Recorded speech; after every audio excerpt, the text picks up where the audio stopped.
Way. We are so excited about what's happening tonight. We are partnering with Outspoken, and we are going to have a night of storytelling. Who doesn't love stories, right? So we get to take a peek into people's lives and get to know them a little bit better, and maybe learn a thing or two, right? So I'm going to pass this over to Leslie. We're going to let her give you guys a little bit of information about New Way for those of you who may not know too much about us. Hello, I'm Leslie here tonight. Held in church spaces. So this is maybe new for a lot of people. So we're thankful for you joining us, especially for those of you who have found church spaces to be scary. That is, we know that, and we our mission is to create spaces where people can feel like they can trust again. So we gather here on Friday nights. This is our usual time. And the cool part about what we do at A New Way is it is a new way. We don't really work like a church at all.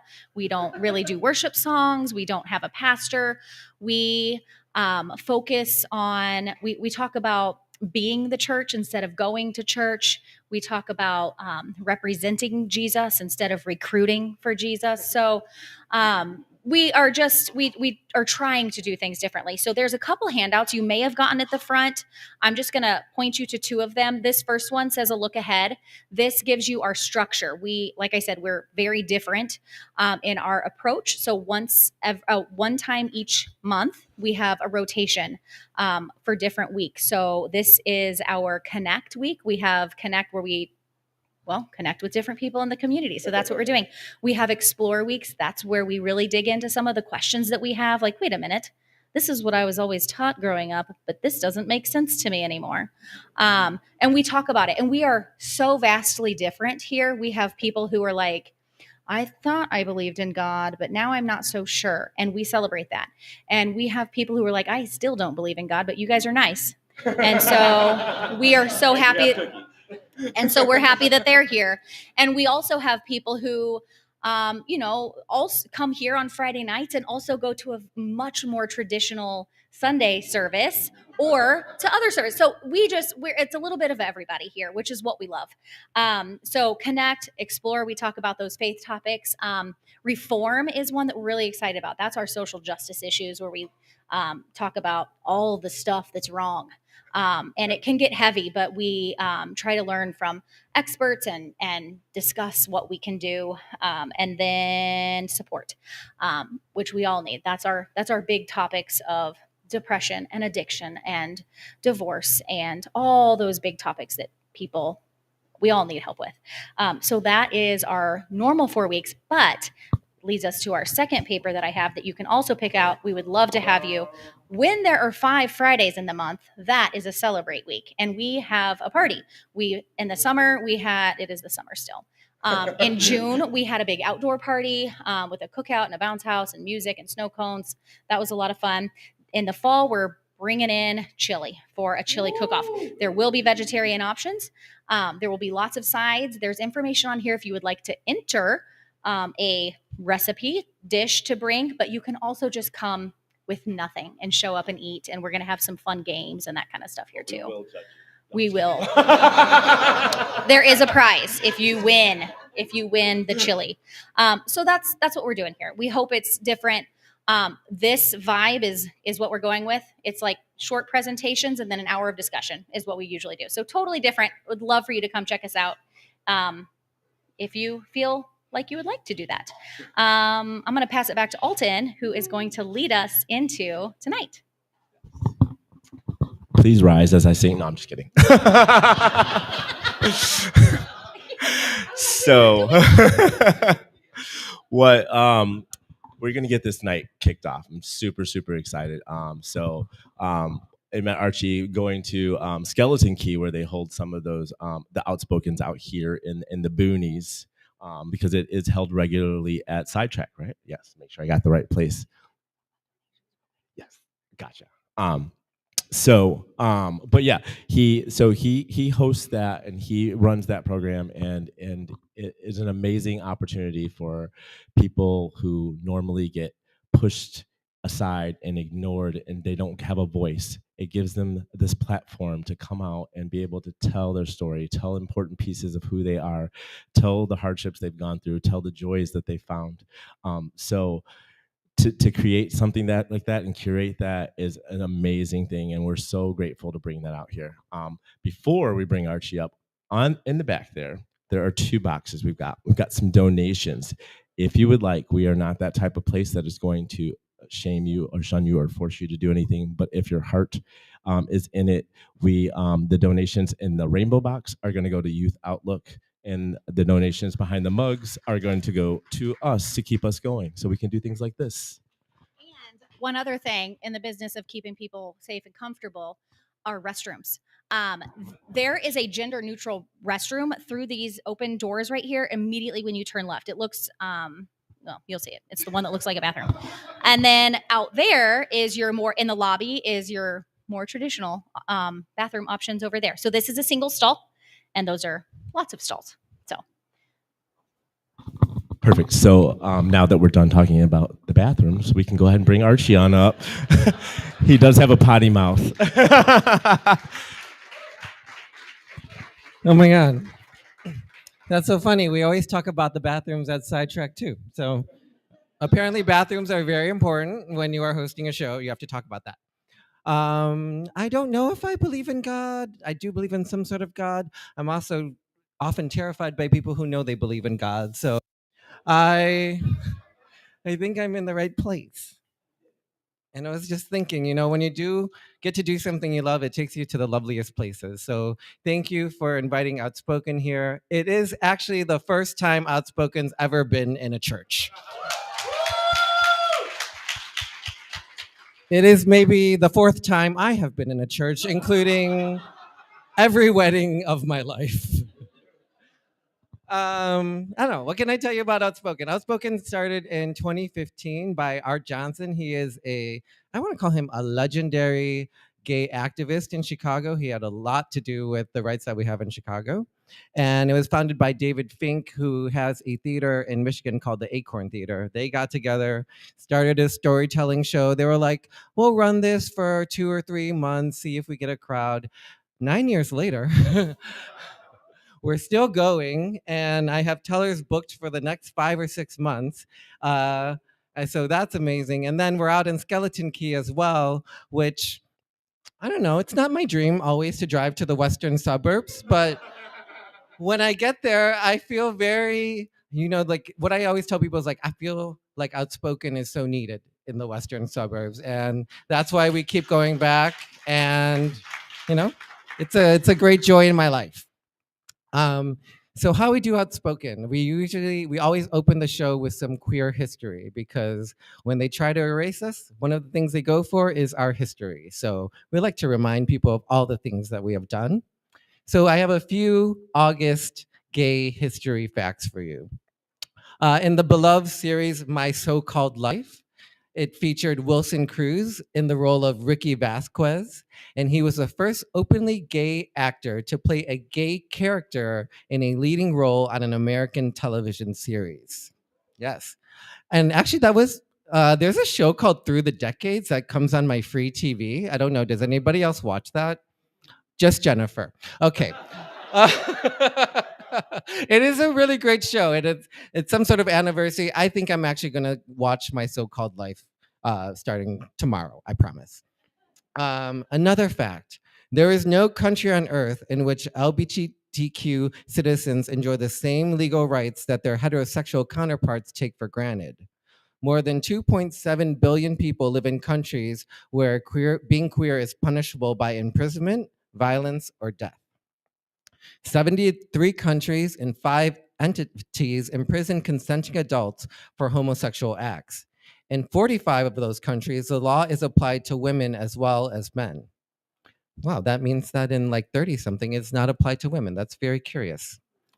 In 14 countries, including Uganda and India, the potential penalty for engaging in same-sex activity is life in prison. The UN Security Council's first meeting dedicated to addressing these issues took place in August 2015. And on a happier note, we have a couple big gay birthdays to celebrate. On August 2nd, we celebrated James Baldwin. Yes.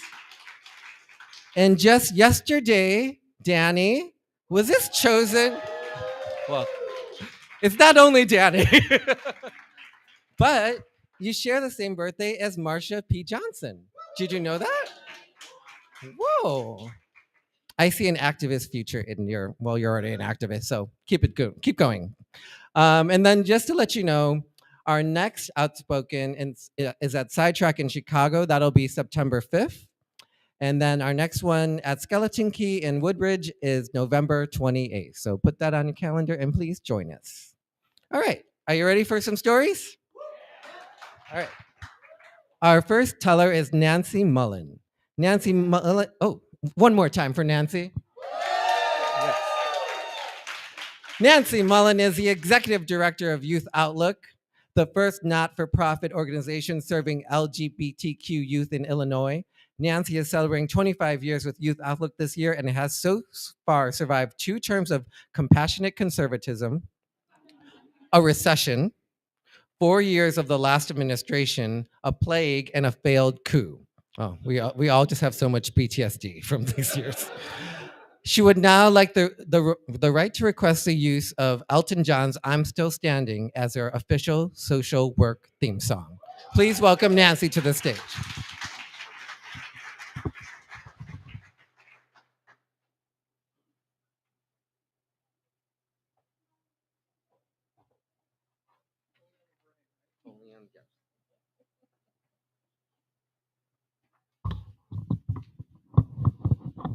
Hi. I keep a blog called Urban Tide Pool, named after the book I wrote a few years ago. The blog is where I keep track of my more recent adventures since I finished the book, adventures like these that I'm about to tell you.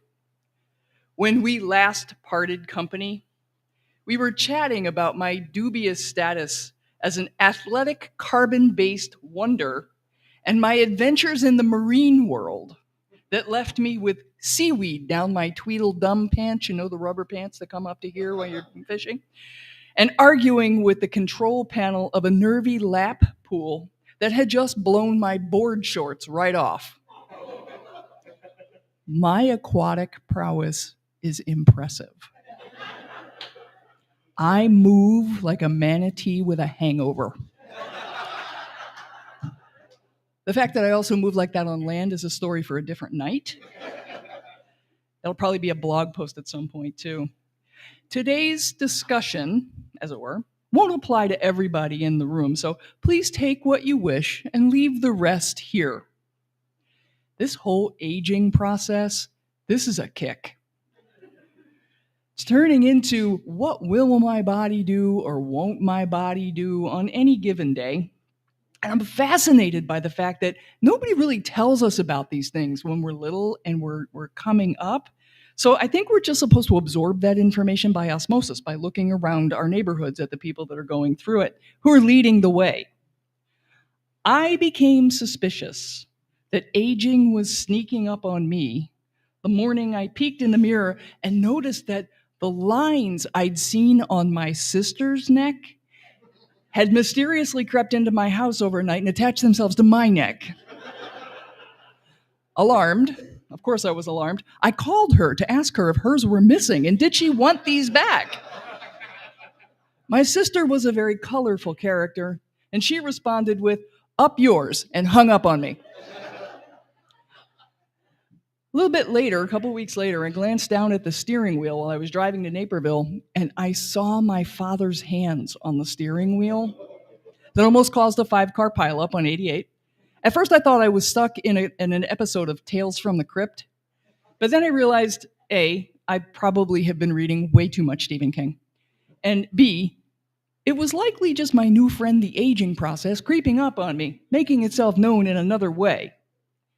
And now, gardening season is upon us, right? There's nothing I like better than gardening. If we're friends on Facebook, you see me posting about what's happening in the garden and the stuff that's coming in and out of the garden, and I get very excited about this.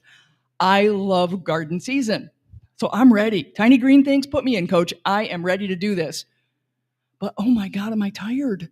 I'm going to need a nap before I go out there and take care of anything in the garden.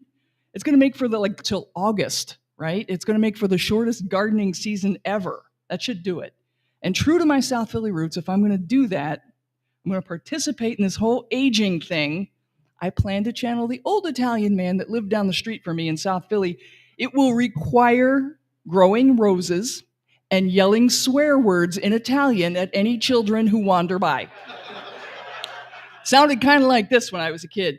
Yous bleeping kids, get away from my bleeping roses. Now, bleep. That was him. So, the other thing that I've noticed, this messes with your hearing too. People I used to speak to regularly, they now mumble. To get even with them, I've just stopped speaking to them. My sister used to tell me all the time that I mumbled to her, and now I understand what she meant. We went through this stretch of now that neither one of us could hear each other, we talked a whole lot more. Neither one of us had any idea what we were talking about, but we talked a whole lot more. The final thing that I noticed, it messes with your sleep. Right? I have all the energy in the world at 3 a.m., and then I look and feel like something the dog's dragged in at 3 p.m. I noticed as my sleep changed, everything got on my nerves. On my last nerve. In fact, my last nerve was writing its advance directives. A couple of years ago, during a conversation with one of the Youth Outlook staff, I found myself thinking, go ahead, keep talking to me. I'm going to rip your lips right off your face. And I stopped myself there. I'm like, this staff person, many of you probably know her. It's Carolyn. She's one of the kindest people on the planet. Who would think about her that way? I'm like, what is wrong with you? Oh my, there's something terribly wrong. That sleep thing, that whole sleep disturbance thing, that can wreck your whole decade, not just the day. So I did eventually mention these things to my doc. Doc, there are these odd occurrences that are happening. And she laughed. I was not in a laughing mood, given that my last nerve was writing its advance directives. When she stopped laughing, and as an aside, I do have to wonder about the number of my healthcare providers that stop what they're doing in the middle of the appointment so that they can laugh and then come back to doing what we were doing. She announced to me, oh, honey, you don't have to put up with that. I can help you. Okay. And that was when I started taking the sleep aid that has created a subplot of adventures in my aging all by themselves.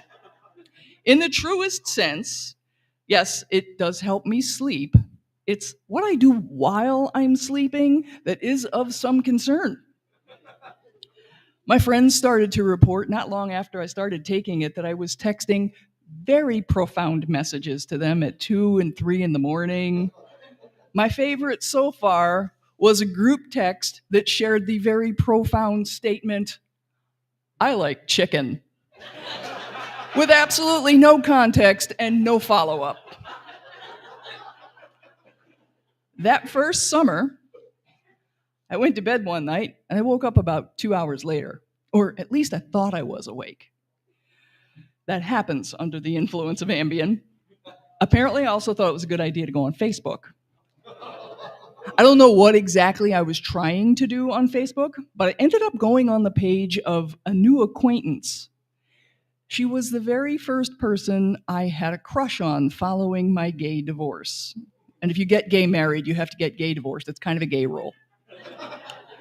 So anyway, I went on her page, and I captured one of her photos, reposted it to my page, giving it a status update that said, feeling fabulous. Mind you, we were not Facebook friends at that time, and I have never in my life used the term feeling fabulous as a complete sentence. The next morning, my phone blew up with texts from my friends all over the country.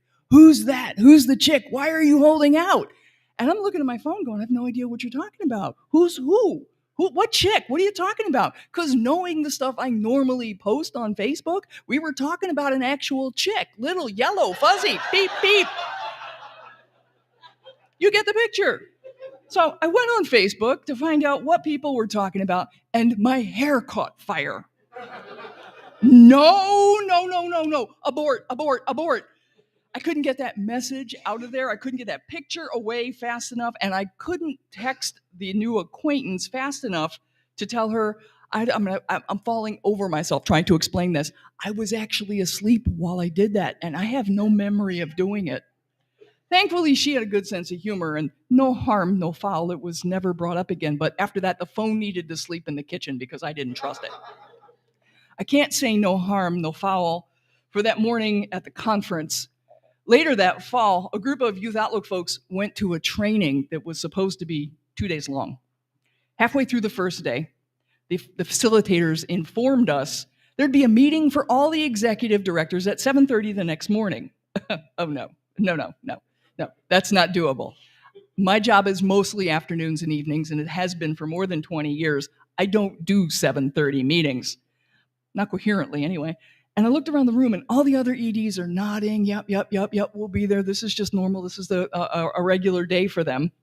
Of course they'd be there. So not wanting to be the odd man out and really wanting to support my team who had put all of this effort into doing this training with me, I decided I will take the hit and I will go to that 7:30 meeting. I'd have to time when to ingest the sleep aid because it's got to have time to clear out the next morning. And I know I need at least an hour with my feet on the floor before I am coherent and ready for a public appearance. Coherent is so encouraged in executive director jobs. Have you noticed this? It's not just me, right? So I did it. I timed it, right? We had the whole dinner thing. I got in bed early enough for it to wear off before I needed to leave my room the next morning. I felt fully alert. I showered. I made some in-room coffee. I got dressed. I even managed to dress myself like an executive director. I was wearing a suit, for crying out loud. I was on target to get to that meeting. The last stop was to pop into the bathroom where I needed to brush my teeth. And I promptly brushed my teeth with the estrogen cream in my shower kit. I guarantee you it does not taste minty fresh. I did still get to that meeting on time, but the entire time I sat there, I wanted to turn to the man sitting next to me from Ohio and just drag my tongue up his sleeve to get that estrogen cream taste out of my mouth. And I will have you know, at no time that day did my doctor call me and tell me, "Oh, honey, I can help you with that." She had nothing to say. So think of all of the stuff we have to consider. We got the unruly necklines. We got the tail from the crypt hands on the steering wheel. We got sleep Facebooking. We got estrogen toothpaste. There is a lot for us to put up with as we age, and so few of us see this coming. And there's that other thing, what I come in this room for? Oh, bleep. That should be bleeped out. Probably the most unfortunate thing of all, what my new friend, the aging process, has done, is what it's done to my hair. And I don't just mean that it's gone gray. I can live with that. My brother, the major, he went entirely white in his 40s. He just looked like a testy Santa Claus. And he never even had the chance to brush his teeth with estrogen cream. It's the other things that this has done to my hair that I hadn't counted on. For instance, I have always had my father's hairline. Too bad I got the mother's hair to fill it in, but there's nothing to be done about that now. His hairline shifted as he aged, kind of invading lower on his temples as his eyebrows kind of filled in so that they were kind of growing together. It was the reverse of how I understand hair is supposed to act as you're aging. And I've noticed mine doing the same thing. But sadly, it's doing this thing at the same time my eyebrows are graying out and getting harder to see, while the lowering hairline is more pronounced. Yes, it is unusual. It looks like a small stampede of confused fuzzy brown caterpillars fleeing up my temples to get away from the caterpillar with alopecia bringing up the rear on either side. A friend introduced me a couple years ago to one of those neat color in your eyebrows sticks. I think I got it right. I had to blend the whole front of my head, and it took about 2 hours, and I missed the engagement that I was getting ready for, but when it was done, my caterpillars looked smashing. They were in the right place, and I thought I looked fabulous as I sat at home watching Netflix, feeding popcorn to the dogs all evening. My older friends have teased me for a while about whether or not I was going to grow a beard. I waited for this alleged beard to arrive and finally came to the conclusion this might be the only factor my new friend, the aging process, was not going to gift me with. Until that memorable night, I was driving home from work and a tractor trailer fell in line behind me with its blaring white lights. I happened to look up in the mirror to see where he was, but as I'm looking in the mirror, where he was all of a sudden became very uninteresting because I had never had a reason to have blaring white light behind me. And now that it was there, I could see. I wasn't growing a beard, I was growing fine blonde mutton chops. And when backlit, I could pass for Ambrose Burnside.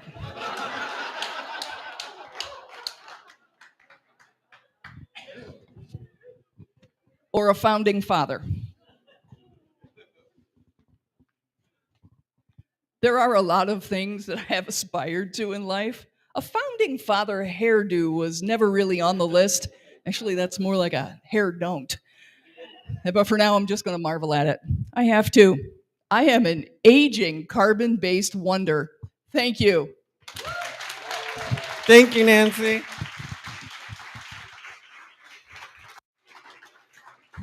I love Nancy because she has like her social justice warrior side, and then she's like also a stand-up comedian. It's good. Also, I'm terrified of aging too. I'm going to turn 44 in October, and I steam my face 3 times a week. I bought a face steamer, and I don't know. I also like the men I date. I don't know how. It's very complicated. Please, I should probably go to church. This is for my birthday. I'm going to start going to church. All right. You know our second storyteller. It is Alton Morse. Alton has been married for 13 years to Kyle, who is right there. He's also the provider for a neurotic chihuahua and a very needy black cat. All black cats are needy. I don't know. It's a thing. After 30 years in the restaurant industry, Alton quit his full-time job, became a realtor, started a cleaning and catering company, and co-founded a church. Okay, Oprah. This busy yet fulfilling life is not something he ever imagined would happen to him. Hear his story of overcoming the shame that blocked him and shifting to gratitude, which is flourishing him. Please welcome Alton. Hi, everybody. Well, I'll get this on. I forgot to mention before. Check in. Go to Facebook. Check in. Let people know that you're here. That is not part of my story. Right. Let's turn this. Let's get rid of this. So you already know my name, but maybe there's some things that you don't know about me. So I'm going to give everybody a quick little rundown of a few things about me. So I'm a cisgender male.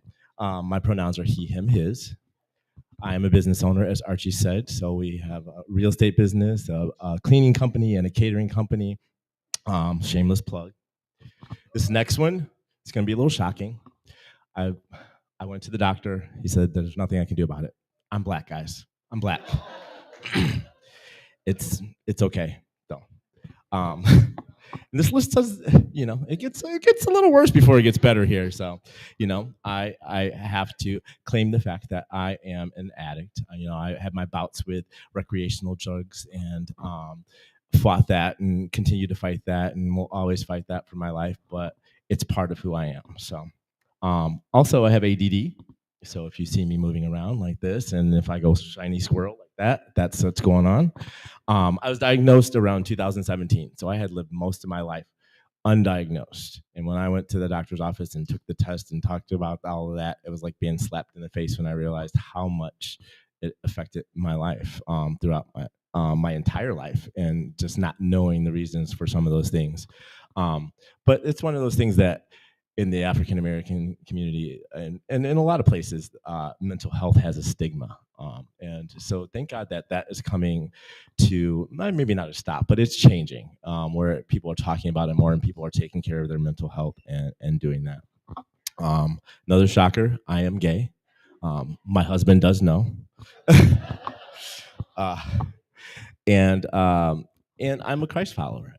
In the beginning of my life, it was forced upon me, but I was lucky enough to have the opportunity to question things, deconstruct my faith, understand what I believed and what faith meant to me and what it meant for me to be a Christ follower, and put that together for something that's a foundation that holds me up and not somebody else's foundation. Um, and co-founder of this church.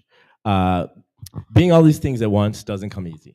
Many of these things once led me to a spiral of shame, and that's where my story begins.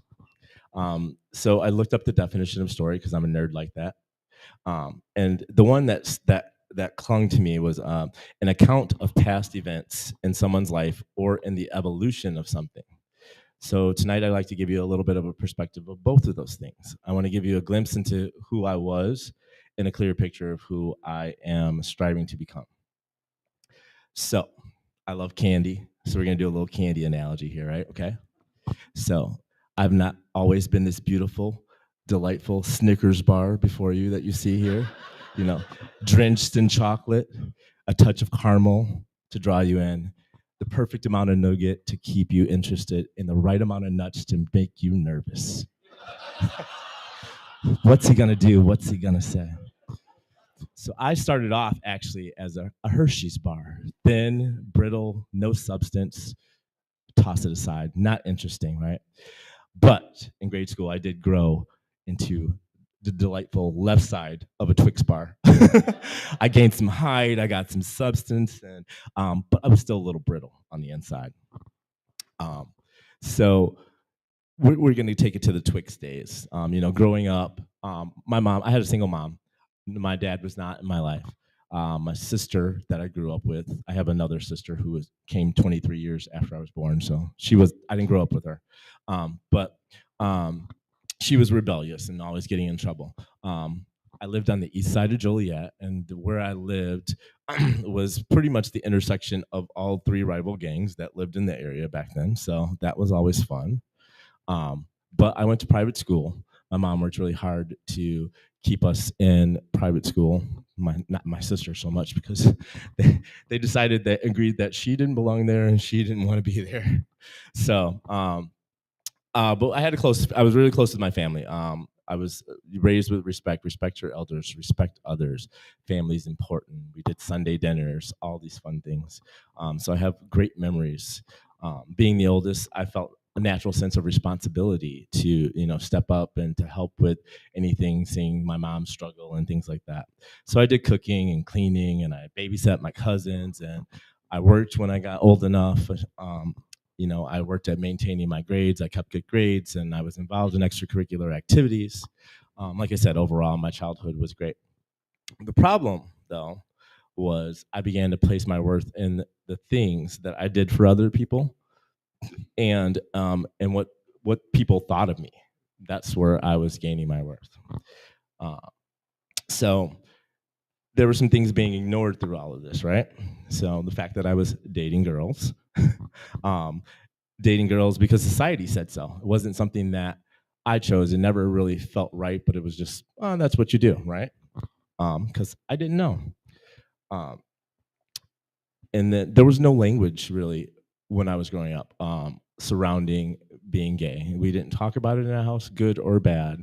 My first memory of hearing anything was I probably was 7, and there was the AIDS epidemic breaking out, and there were the commercials and the news and all of that stuff. And so that was my first memory of hearing anything. So it wasn't a very positive influence. I was teased to be gay, that I was gay. And turns out they were right. Yeah, imagine that. I just didn't know it. One of the other things was I was one of the few black students in my class, right? Because I went to a private school, mostly white. So sore thumb sticking out, right? I felt the need that, to represent our culture well. Instead of embracing the differences as an opportunity to debunk the racial bias, what I did was I often chose to show how much I was like them. I tried to show, oh, look, I'm just like you. And that's what my life became. And that's what what I began to do was to morph myself into what I thought other people wanted me to be. I began to build a double life, one for home and the friends in the neighborhood, and then one for school and everything outside of that. And let me tell you, it was exhausting. Another thing that was being ignored was the absence of my father. Was thought to be just the effect of life. You know, you can't miss what you don't have, right? But what it was doing was silently helping me build these walls to keep people out because I didn't want to deal with rejection again. My therapist is well paid. um, very few people even got close to know who I was. They only knew what I revealed to them, and sometimes that was even a facade. You know, it wasn't. It was whatever I needed them to see, which ultimately, on the contrast, was what I thought they wanted to see to accept me. Really messed up here, I tell you. But I focused on I was focused on being a people pleaser and creating this problem-free version of me, this worry-free life, that my life was great and perfect and nothing was going wrong in it, because I didn't want to be judged. I didn't want people to point fingers at me. I didn't want them to think, "Ooh, you live here, you do this, you don't have this." Um, and that was compounded being in a private school with richer families and people having more than what we had. Um, the problem was that I was spending so much time feeding the good things into other people, trying to please them and make them happy at every expense of me, that I wasn't feeding myself. I was starving. I had a void in me. I had a void that needed to be filled. All voids want to be filled. And so what was left was the negativity. That's what decided to fill that in, start filling that in. So that turned into shame for me. Shame of where I lived, shame of my family not having more money, shame of not being able to go out and buy new clothes all the time. All of these things were what was filling in, but nobody knew about it. I kept that inside, so I internalized all of this shame and guilt, and I held that inside while I fed everybody else and made them think that my life was perfect and things were going great. Excuse me. I began to feel like I didn't belong anywhere, so I strived to belong everywhere. I joined teams and activities and groups, and I was busy. My mom was driving me all over the town, and as soon as I got my license, I was driving myself all over. So there wasn't anything that I wouldn't be a part of, but that busyness was just helping me to avoid what was going on. Um, lost my place there. Sorry. So this empty joy that I was creating was less than satisfying. However, like I said, nobody else knew it. And it began to manifest in negative ways in my life, with drug and alcohol abuse, seeking my happiness from others, low self-esteem and self-worth, the need to shroud the ugliness of life into this perfectly packaged, neat, beautiful gift so everybody could easily digest it. And that was for other people. I wanted to change what I thought was bad about my life into something that they could think was beautiful, so that they didn't have to deal with the fact that I was different. And I had a lot of superficial relationships because I didn't let people get close to me. So in college, I began to realize and recognize my bad behaviors. But it would be many years before I truly began to see the person that I was meant to become. Before I could see that, my value was, excuse me, before I could see that, my value was not tied up in what others saw and what they thought about me. My joy and happiness was not a resource that I could siphon from other people's satisfaction. It had to be created through things that were truly meant to satisfy me as the person that I was and the person that I was becoming. It was through my journey back to being a practicing follower of Christ that I learned about who I was, who I truly was, and who I could be. And it turned out that I was quite an interesting person, even without all of the facades. Yes. Side note, I just saw this meme. It said, if you see me talking to myself, I'm having a staff meeting. um, so faith taught me that I didn't need to carry any of the baggage that I had. But the hard part was letting go. You know, you spend most of your life doing things a certain way. It's hard to change. Change is difficult, even when it's necessary. In those moments, I remind myself that I'm worth fighting for because the best version of me deserves to have the opportunity to exist. And when I relapse into old behaviors, and I remember that changing is a process. I acknowledge that I failed, and then I figure out how I can take that failure and use that to build a pathway to my next success. I pushed myself out of my comfort zone, and I began to develop deeper relationships with people, which trust and vulnerability do not come easy. I can't even say the word. It's just, it's not an easy thing. And I think it's hard for most people, but for me particularly because of dealing with these issues of abandonment. So getting close to people and trusting them with my precious secrets and with my heart were hard things to do. But by doing that, and even doing it just occasionally, I've now can say that I have a tribe around me. And a lot of them are these people in these beautiful church here that we've built. And those are the people that I know I can turn to that can support me. They know who I am. They know my faults. They know my good points, and they can support me through the things that I can't make through on my own. And I don't have to be ashamed of that. Um, I'm not here to sell you on the fact that my life is rainbows and butterflies, because it's not. I'm done living like that. But I'm here to sell you on the fact that the real you and the real me are worth the opportunity to fumble through this thing called life. When we get those bumps and bruises, it's through the healing that we grow. So here are the takeaways. Life is hard and everyone has challenges. You always have the opportunity to change your path. It's never too late to become who you were created to be, and you're worth the fight. Remember, change is a process, so give yourself grace. And remember that evolution is a lifelong process. That's what I have for you.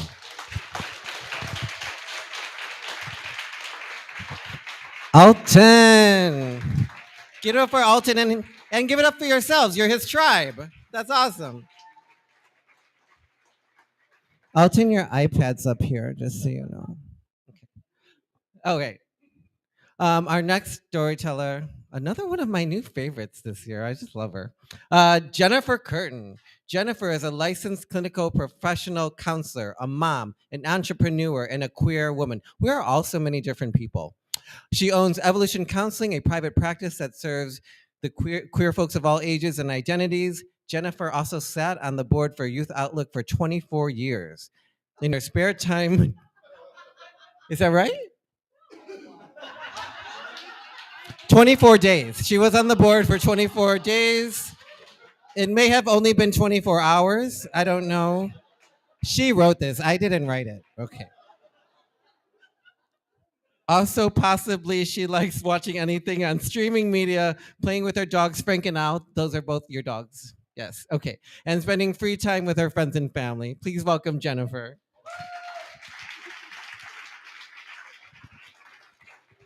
Oh my God, you made me sound older than that old man on Nancy's board. 24 years. Gee whiz. Well, thank you for having me. I was raised a Catholic, and this is the first time I've ever been inside a church where I didn't immediately burst into flames. So cool. Never knew that this kind of thing existed. And I guess since I've been on the board of Youth Outlook for 24 years, I can also add to Nancy's story that yes, you do have a beard. It's just made of acne. That's what happens when you get old. But I digress. So I thought I would just tell you a little bit about me. And since we were here in Naperville, I was thinking about what I should talk about, and something occurred to me, and it really kind of took me by surprise. I guess I am a Napervillian. Ooh. I realized I've lived here longer than I've lived anywhere else on this earth since I've been breathing. I don't know what to think about that. But I will tell you this. When I first came here, I had a dream to be one of those ladies. Okay. Spoiler alert, it's not this kind, but I'm going to get to that part too. So I moved here in 2001, about 6 months before my first child was to be born. I was married to a man. I was living in a gorgeous subdivision in District 203, which I was told was the place to be. I had a modest for Naperville home, but it was quite lovely. And I was really trying hard to break into this cool community called the cishet community, where ladies lunch and people wear exercise clothing as real clothing. I jumped in. I was like, okay, if I can wear sweatpants every day, this is my jam. I didn't realize that's not what they meant. They were wearing yoga clothes. Okay, have you seen those? Have you seen yoga clothes? They're not okay. They're not for outside wear. But I jumped right in. I became a daisy leader. I was a hockey mom. Somehow somebody convinced me to become a 2-time triathlete. Now you know I'm trying to fit in hard. Because the only time you see this lady running is if someone's chasing me with a knife. I became the president of my neighborhood bungo group. Do not be jealous. And I will admit, I wore Lululemon. Stop judging me. It was my dream to be a Naperville mom, and I tried really hard to fit in. But it started kind of going off the rails early because right about the time that my youngest child was getting ready to start first grade, I thought it would be a great idea to go back to graduate school to become a therapist. I was thrilled about this. I thought it was super cool. And I was at the area outside the elementary school where all the ladies who lunch wait for their kids to get out of school. And one mom looked at me and said, I have a question for you. How could you do this to your kids? How could you go to graduate school right now? Don't you feel selfish? Whew. I wish that lady could see me now. Boy, she would have something else to say for sure. She would be in for a much bigger surprise. So, after all that, I became a mental health therapist and I started working with the LGBTQA++ community. And you know, when you're a therapist and people find out, the first thing they say to you is, oh my God, thank you for what you do. I'm like, I sit on my ass all day and listen to people tell stories. I have the best job ever. And they'd say, oh my gosh, your job must be so taxing. Don't you go home and carry all that on your shoulders? No way. I get in my car, it's out of my head. Next thing I know, I am watching TV, living my best life. But when I let people know that my specialty was working with queer and trans kids, the first question I'd get, the most common question I'd get is, but you're not gay, are you? Valid question. At that point in time, I certainly didn't think so. I mean, I loved the community I served. And to my detriment in the mom gang in my Naperville neighborhood, I was single-handedly keeping the Birkenstock empire alive while continuing to be the president of the Indigo Girls fan club.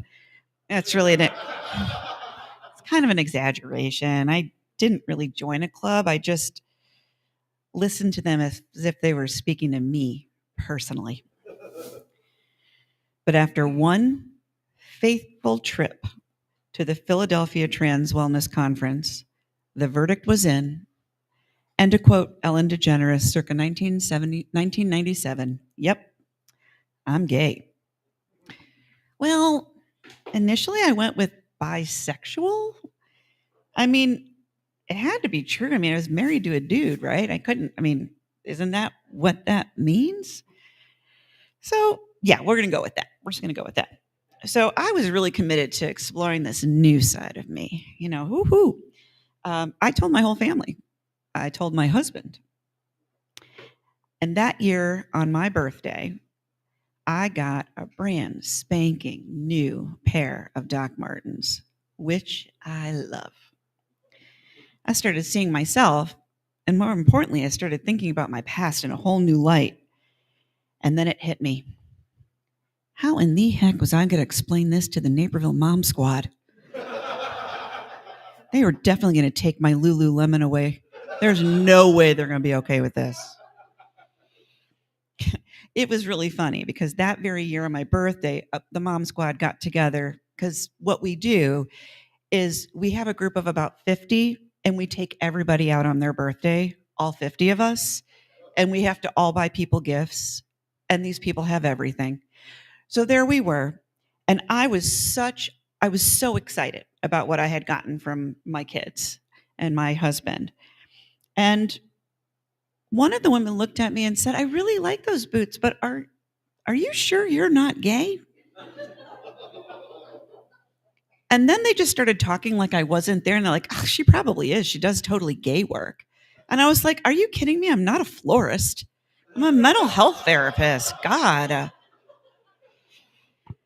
And then I thought for a minute, like, I'm a mental health professional, which is really close to a social worker. Oh, wait. It was pretty clear that even though everybody was trying to celebrate me and my birthday, that this was the beginning of me dealing with a whole lot of not too nice stereotypes and the looks. Oh my God, you should have seen the looks on those Botox faces. I think their eyes were moving. I'm pretty sure those were sneers. One will never know. No, I'm not saying, and by the way, I've lived here a long time. I'm not saying those people were homophobic, and I am not saying this is a homophobic town. Do not get me wrong, but it was clear to me in that moment that I was walking a tightrope. And on one side was the Mom Squad and all the things that I had done to try so hard to fit in and relate with these women. And on the other side was a stereotype. My kids, my husband, my family accepted my queer identity, and I'd made some amazing connections in my community, but I just had this sinking feeling in my gut. It wasn't great, but it was okay being interpreted as a gay stereotype. But what kind of questions would I get if I actually lived it? I'm not afraid to say I was afraid. I had 2 kids in high school, a beyond broken marriage. My mom had just died, and I was about to get divorced. Nothing in my life was known. So I did it. I got divorced and I came out right away. No, I did not. Well, I guess I did if I thought, like, by test driving my new gayness, I should go out and date a man. I never said I was totally smart, did I? But it seems to me that I'm the only gay woman whose catalyst relationship, subtext for those of you that aren't into the gay slang, this is the relationship that makes you realize your true sexuality. My catalyst relationship was with a man. I'm pretty sure I was going the wrong way. And holy heck, it was a doozy. I got into a relationship so toxic that suddenly coming out to the Mom Squad seemed like nothing. Controlling, homophobic, but only slyly. He claimed that it was okay and kind of cool that I was queer, as long as I never slept with a woman. He was manipulative, and worst of all, oh, he was a Republican. It was like I was punishing myself for being queer. What the heck? So I literally wasted 2 years of my life post divorce trying to make, and I apologize for the vulgarity, a penis peg fit into a gay vagina hole. And I did it in the most painful way possible. No, not the way you're thinking. The only way I can explain this was the internalized homophobia I never thought I'd ever have. I worked with people coming out every day. I loved my community. I loved my friends and family who were queer. I felt less like myself with every passing moment, and my life really started to fall apart. Now, strangely enough, I'd already found the person I truly wanted to date, but I was a goddamn mess and I had already torched that bridge. Thankfully, she felt bad enough for me that we found a way to remain friends, although I found out later that my ringtone on her phone was "The bitch is back." I knew I needed to start living my truth, so I signed up to tell my story at Outspoken. I was going to tackle this queer living and directly and in public. What a great idea. I told my then quote unquote boyfriend, and he lost it on me. It was the litmus test I'd been waiting for, the perfect catalyst. I changed my Facebook profile. I put on there proudly that I'm a queer woman. I told him to get out of my house, and I never looked back. So yeah, I finally realized that I'm not just queer, I'm actually a lesbian. Whoops. And it was time for me to step into the sunlight and live up to the honor of being, as a dear, dear person in my life says, a card-carrying member of the Lesbian Association of the Midwest, also known as LAM. And that meant coming out to the mom squad. They were lovely and accepting and asked the following really weird-ass questions. Number 1, aren't you going to miss bleep? Let me think about that for a minute. Nope. That appendage was tied to persons that did not treat me well. I was never enough, always too fat, with the wrong hair, the wrong kind of look.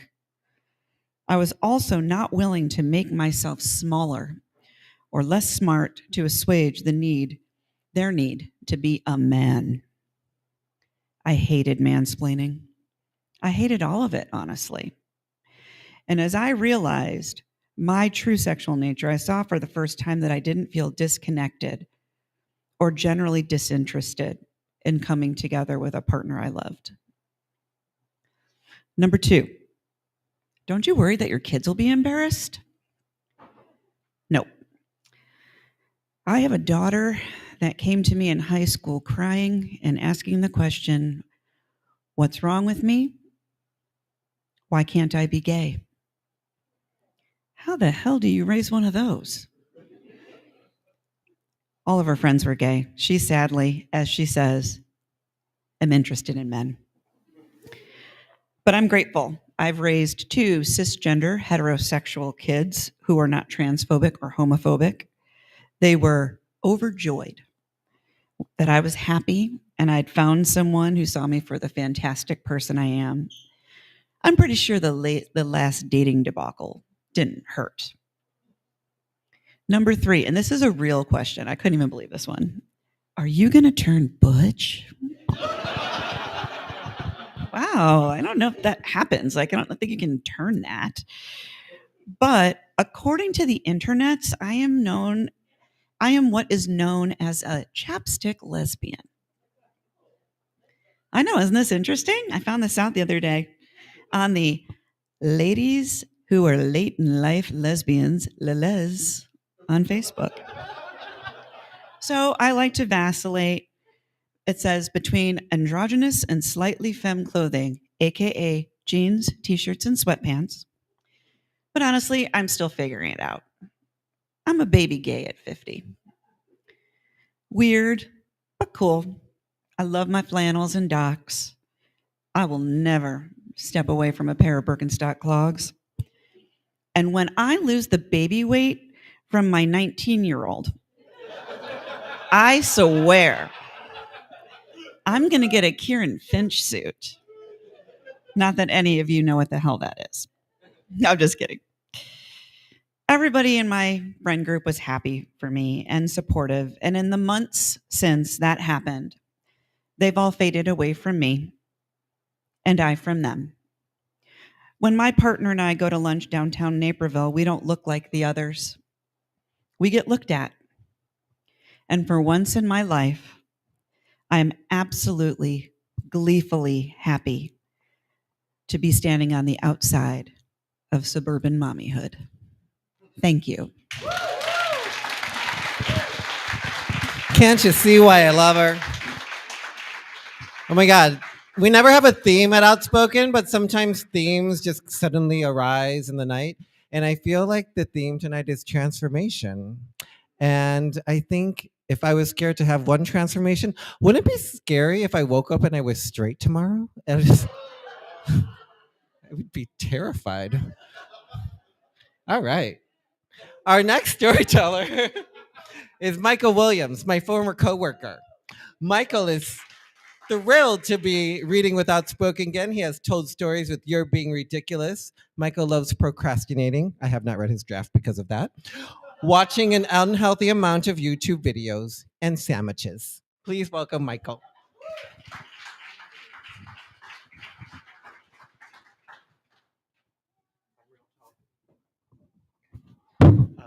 I love it. I love being in a church. To give you an idea of my faith journey, I would currently call myself an agnostic. I was a Catholic college because I was convinced I had received the calling and that I needed to go to the seminary. So it's been a journey to get here tonight.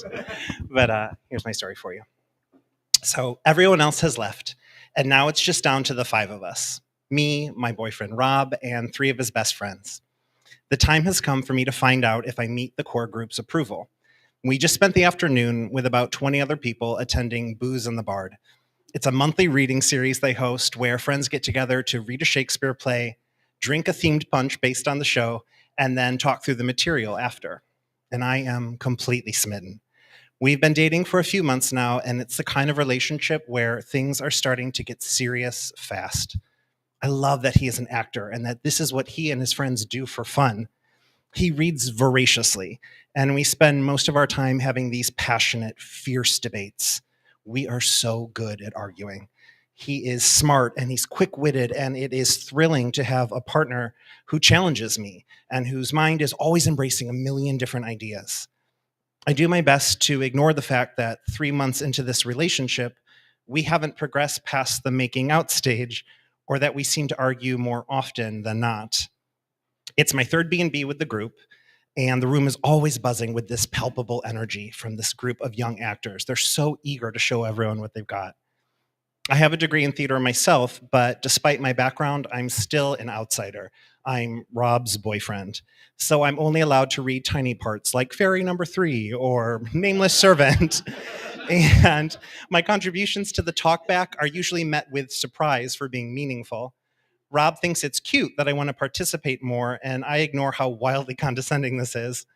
It's fine. I'm just happy to see him in all of his glory, showboating with whatever major role he has that month, and doing what he loves to do with his favorite people.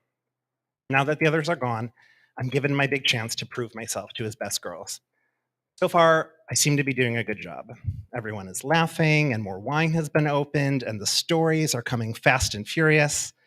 And then his friend Angie asks if I'd like to hear some of her music. She takes out her ukulele. I like this one, she says. He's one of us.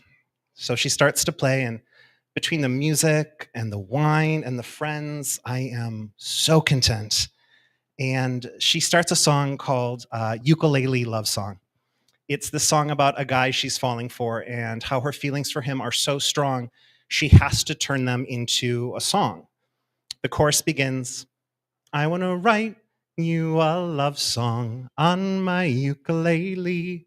It's incredibly charming to love someone so much that you just have to put it to music.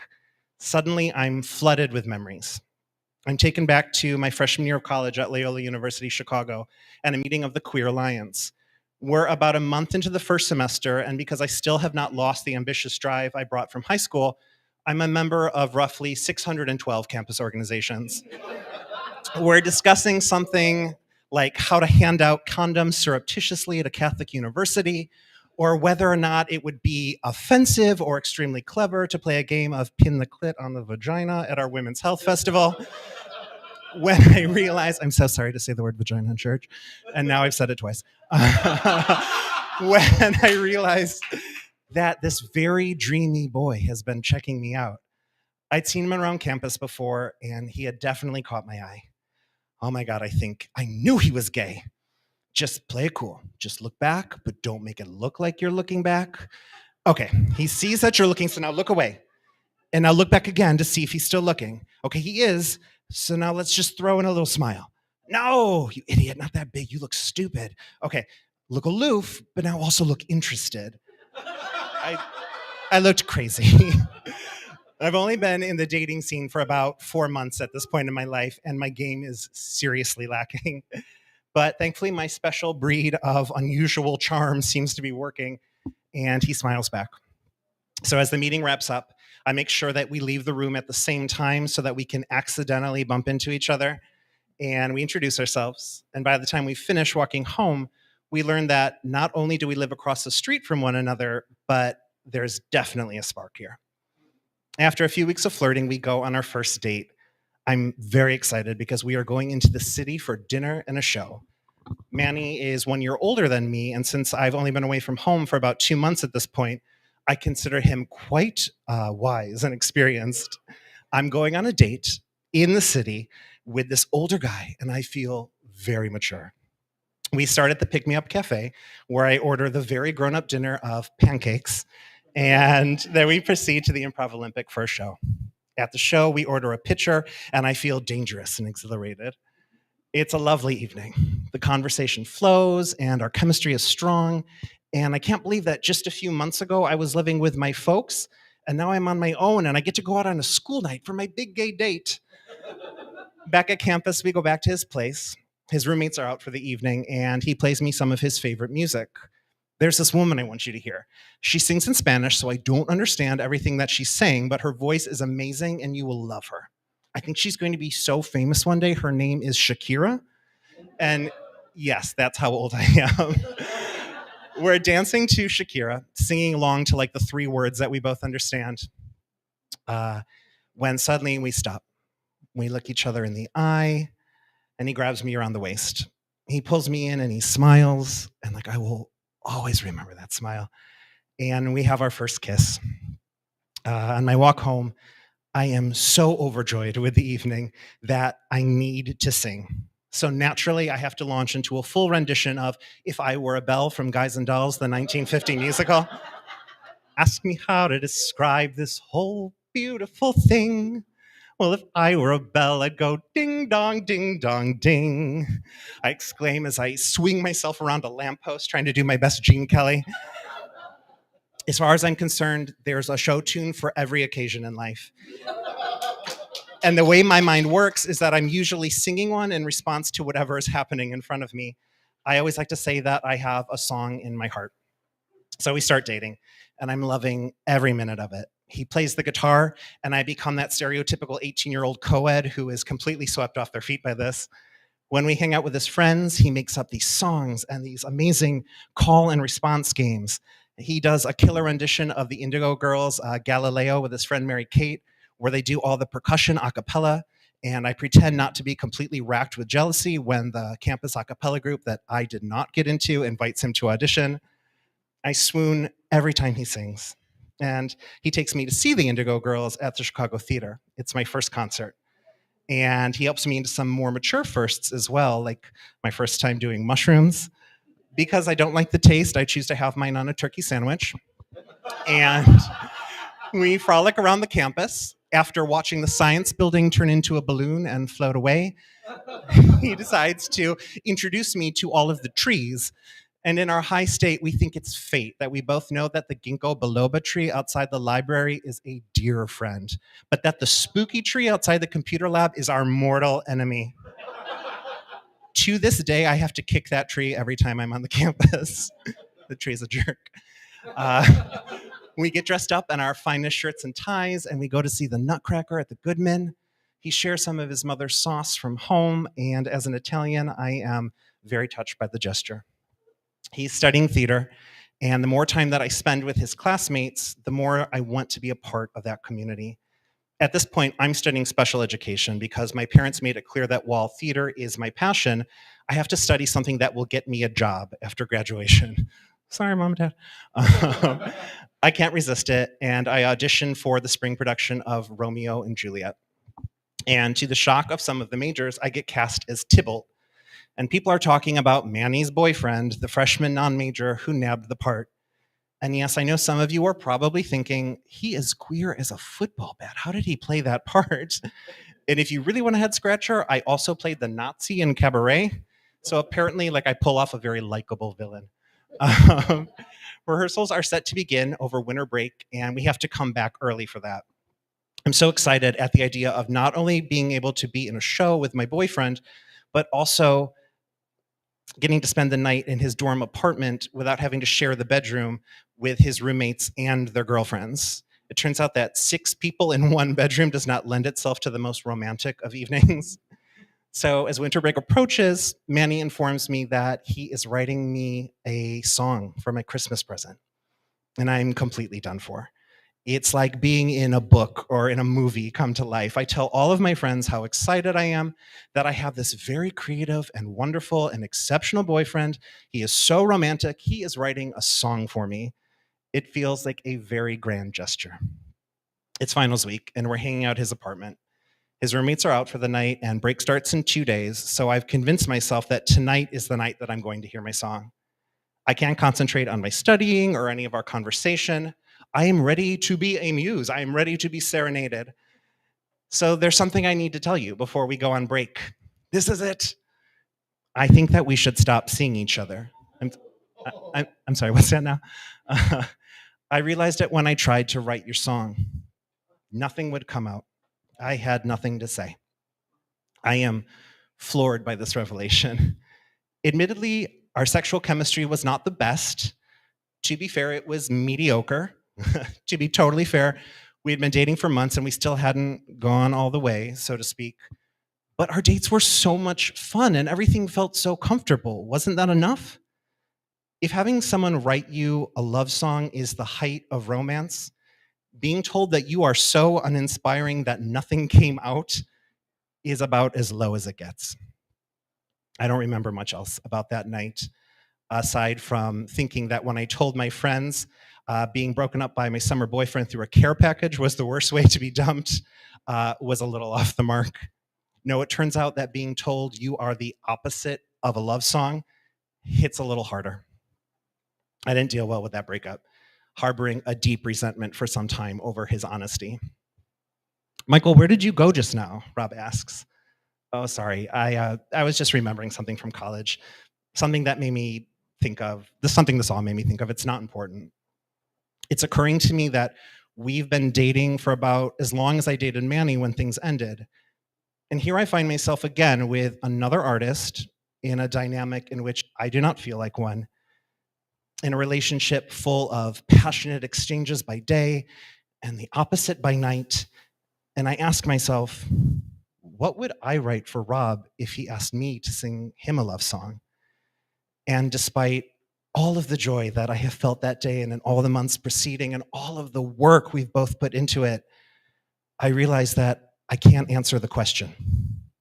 Sure, I enjoy our glorious arguments and all the intellectual stimulation, but what about him do I love? And I have no words, but I always have someone else's. The show tune for this moment comes from a chorus line. And I dug right down to the bottom of my soul and cried because I felt nothing. I felt nothing. It would be another 6 months before I ended things. But that was the day that I realized what was coming, and that just because someone can't sing you a love song doesn't mean that they didn't try.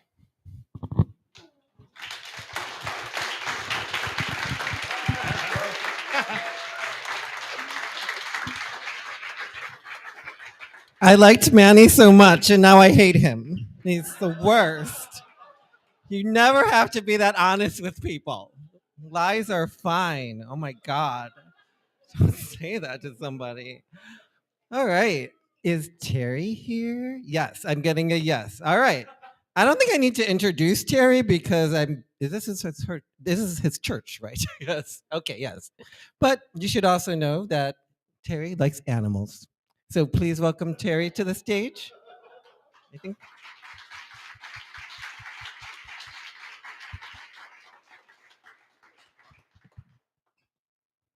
One more time for Terry.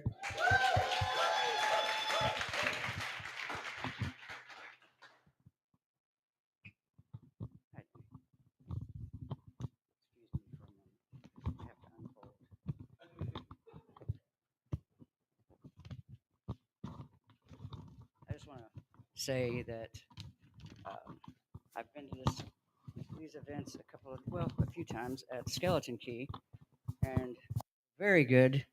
This is a much more sedate crowd than I'm used to. Yeah, thank you. And I also have to warn you that I am off theme. This is not about transitions. Get the toothpick out. And I'm going to talk about, first of all, I too am a co founder of this church, and it's okay to say whatever it is you got to say in this church. So, so I'm going to talk about children, but it's a very, very adult content. So I just want everybody to be forewarned of that. Okay. And it's good to see so many of you that I've seen before at a Skeleton Key and, of course, here at A New Way. The last time that I spoke, I told my story about that I came out as queer at 11, but it took me another 51 years to admit that I was trans. And a lot of you were there, and a lot of you have seen that video, and I've been so grateful for the responses. So thank you.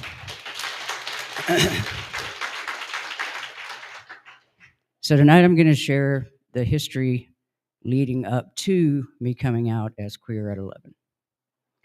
So between the ages of 8 and 10, and you're not going to laugh either, I'm sorry. Between the ages of 8 and 10, I had this friend, Marla. She wasn't really my first choice as a close friend, but our moms were good friends, so we were kind of thrown together a lot, and we frequently spent the night together. We were the same age and both lived in homes with pedophiles. That's probably why sex occurred to us at all at that age. I can't be sure because I only have my experience to go on. But Marla and I were very active with one another during those years. When we spent the night at Marla's, also because she lived with a pedophile as well, her 14-year-old sister would often get involved. So this is a very, very dysfunctional, sick dynamic. I always talk about hard shit, so y'all gotta forgive me. Let's see, I lost my place. So I was already sexually active before I knew what sexuality really was. That all came to an abrupt end when there was some sort of family scandal. Then Marla's mother and her siblings, and Marla, of course, suddenly moved to Ohio, And my suspicion is that her father finally got caught. Not too long after that, my mom drove us to an apartment complex that was far away from where we lived, and she stopped and parked and turned and gave me this very serious, concerned face. She thought I was going to be upset. And she asked, "How would you feel if we moved somewhere else, just you and me?" Well, she really wasn't prepared for the exuberance in my answer. That would be great. Absolutely. So we moved into a 2-bedroom apartment, which wasn't really necessary. My mom had discovered disco and rarely came home. In the end, it was the end of her 3rd marriage in 10 years. She never really had been out on her own as a single woman. I think she felt alive for the first time in her life. And I'd been a latchkey kid since I was 7. So my transition was probably not as traumatic as it might have been for someone else. I had to change schools and make different friends. And I got to tell you, this place was wild. This was the early 70s, and it was drugs, sex, rock and roll all the way. I was there alone most of the time. I mean, for days and sometimes weeks. So I did all of that on my own. Everyone I met drank, smoked pot, took all kinds of pills. I turned 11 and I entered a whole new world with older friends and zero supervision. At the new school, there was a Texas history teacher who took a special interest in me almost immediately. She was 43, married to a pharmacist who owned the pharmacy, had $2 away at college, and 2 sons in middle school. She started giving me all these privileges, doing my homework. She passed my Spanish class. She gave me an A in Texas history, though I never took a test or wrote a paper. In fact, I probably didn't need that class because I'm pretty sure most of that was a lie. So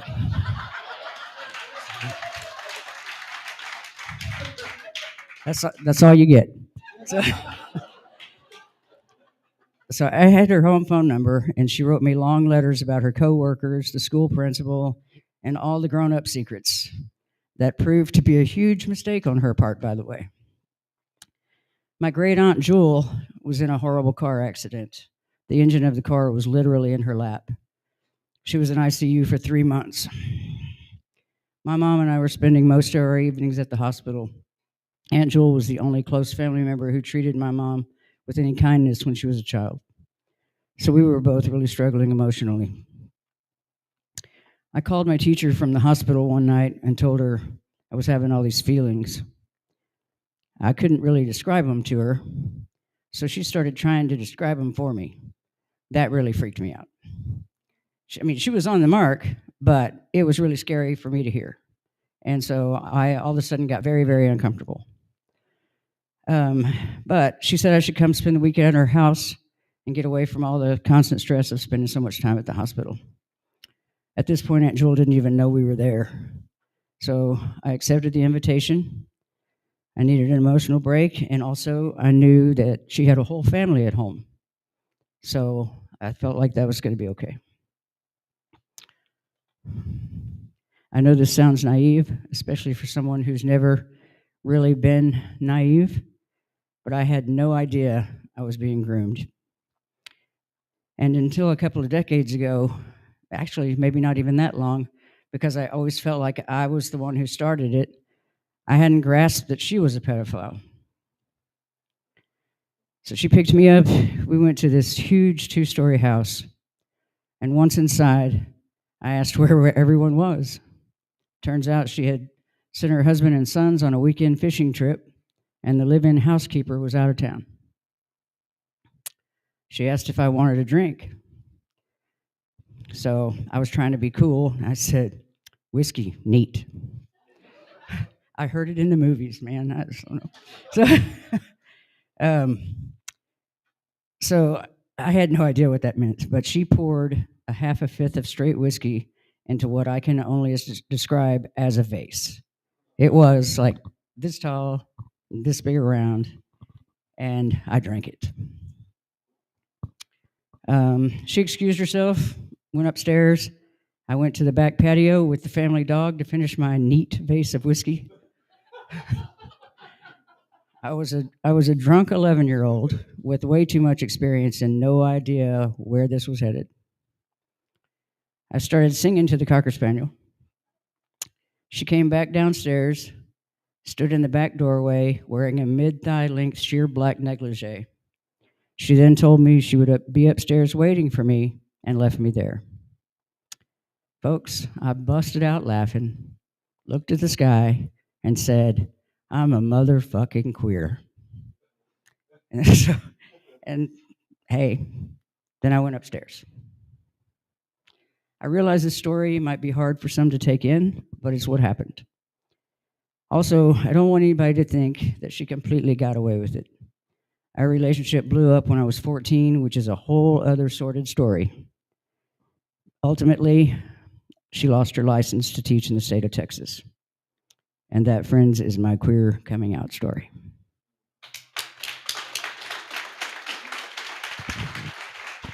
Thank you, Terry. Always telling the bravest stories. Give it up one more time for Terry. I think I read somewhere recently you can't fix anything unless you can talk about something. So just want to thank Terry one more time for sharing that story. Oh, I also want to thank Victoria. She's amazing. She's the person I've been emailing with to do this event. So please, a big thank you to Victoria. Who made the punches? Amazing. I will always think of Naperville and think of punch because they're delicious. And oh my God, little containers for hummus. What a great idea. You've taught a gay man how to throw a party. All right. We're down to your last storyteller. It's me. All right. In January 2020, when I arrived in Thailand, my mom had the best present ever waiting for me. Archie, I have booked your eyelid surgery. I grew up with two different eyelids, or rather, my right eye had a full eyelid and my left one didn't have one at all. I think this is pretty common for Asian people and possibly something I should have accepted about myself. Other people claimed they didn't see it, but I saw it, especially in pictures. Now, I still thought I was cute, but I was very aware that there was one Archie this way, another Archie this way, and then two Archies from the front. In my late 20s, I learned about eyelid tape. Eyelid tape is a crescent-shaped sticker that you can place right along your lidless eye, and bam, you have a beautiful eyelid. It's kind of like false eyelashes packaged in internalized racism. I mean, I'd like to think I wouldn't have used tape if my eyes were symmetric, but Asian cultures are low-key obsessed with being white, and I am the child of immigrants who are too old school to question that. Though honestly, it was my comedic hero, Margaret Cho, who first questioned it, but it took until Crazy Rich Asians for most of us to listen. So what can I tell you? Life is complicated. I was raised to want eyelids, and my parents still lament that I'm not a doctor. I started using the tape on my left eye, but there are two big problems with eyelid tape. First, after years of use, the tape had thinned and loosened the skin around my eye, making it extra droopy. Eventually, I wouldn't even leave the house without the tape on it. Another problem with eyelid tape, it just falls off. In the rain, in the wind, on the dance floor. One time I woke up after a one-night stand and it was on my scrotum.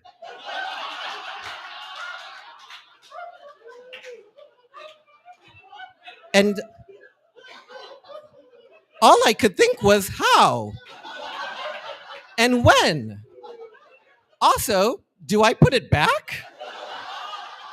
For him? Choices. The plastic surgery clinic was in a mall below the food court in Thailand. It was about the size of a Claire's. This wasn't reassuring. But we checked in and were called in for a consultation. I described what I wanted to the nurse. And then I realized she wasn't a nurse. but a salesperson in a white lab coat with a stethoscope she never used. I told her what I wanted to do with my eye. Ah, ma tam dai. The doctor can do that. แต่ว่าเสียดายจะทำตาแต่จะเอาจมูกอย่างนั้น But what a shame to have such beautiful eyes, but leave yourself with that nose.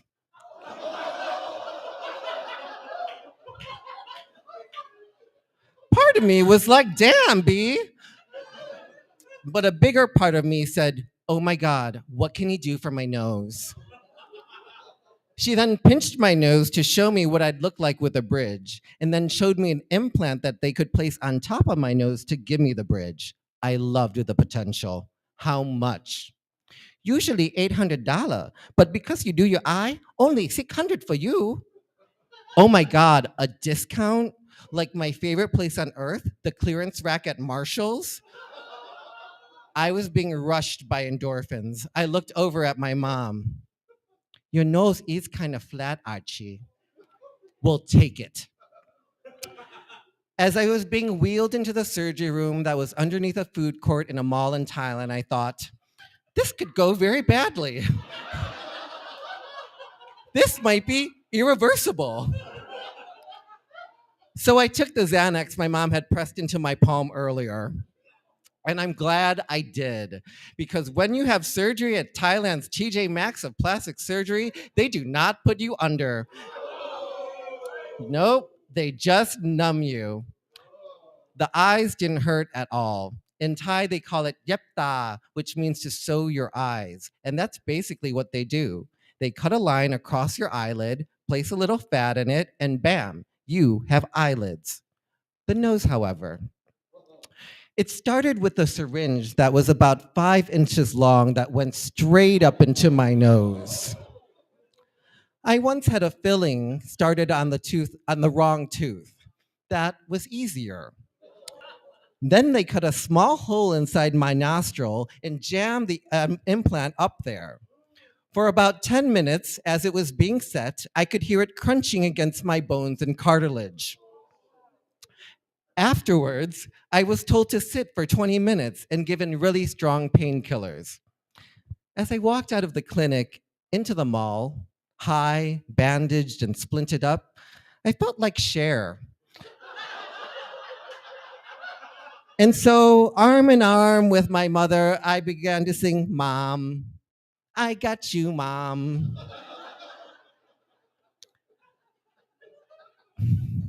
I'm different.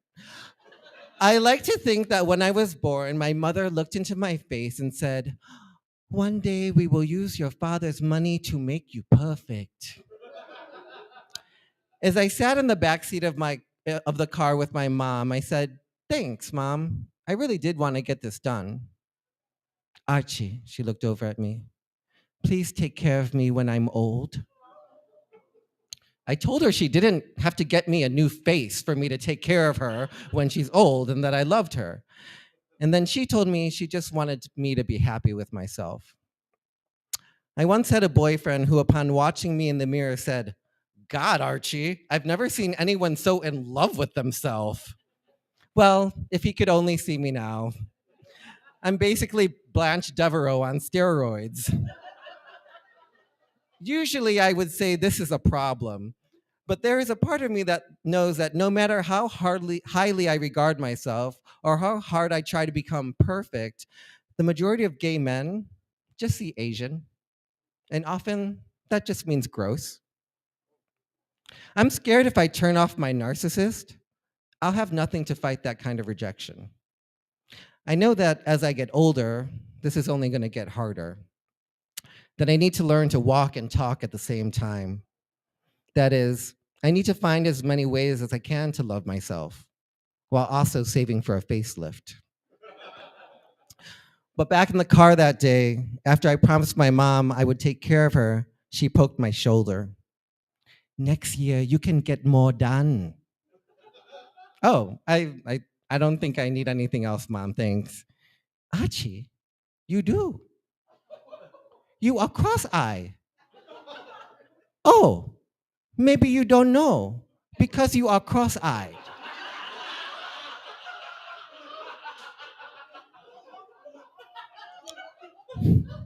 I am a little bit cross-eyed. I see it now. Thank you, Mom.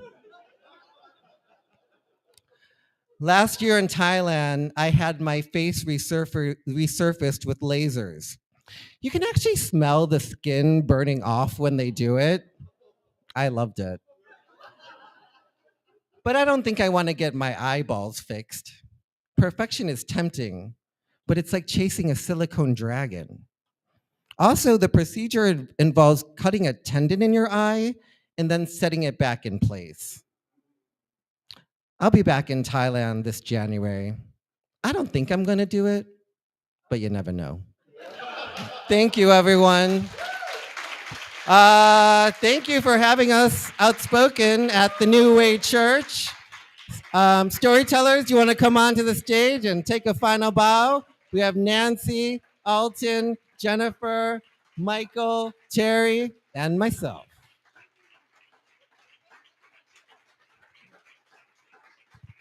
Okay. There's a video camera. Oh my God, people are standing. Thank you, Naperville Church. Oh, a camera. Yay.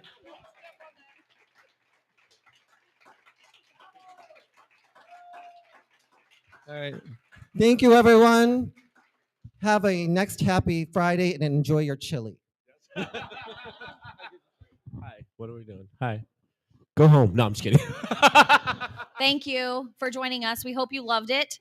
Follow Outspoken on Facebook and all the social medias. You'll be able to see it's like this all the time. It's so wonderful. So we're so thankful you could join us here.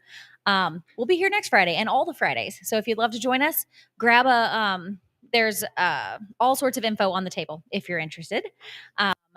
And grab some food, grab some punch to go, and donation boxes are right back there. Yes. And like the rainbow box is Youth Outlook. The other one is for what we're doing here at A New Way. Is that it? Yeah. Have a good one. Okay. Thank you. Bye. Thank you. Woo! Oh, name tags? Name tag. Oh, yeah. If you have a name tag like this, can you put it back on the table? So we'll have it for you for next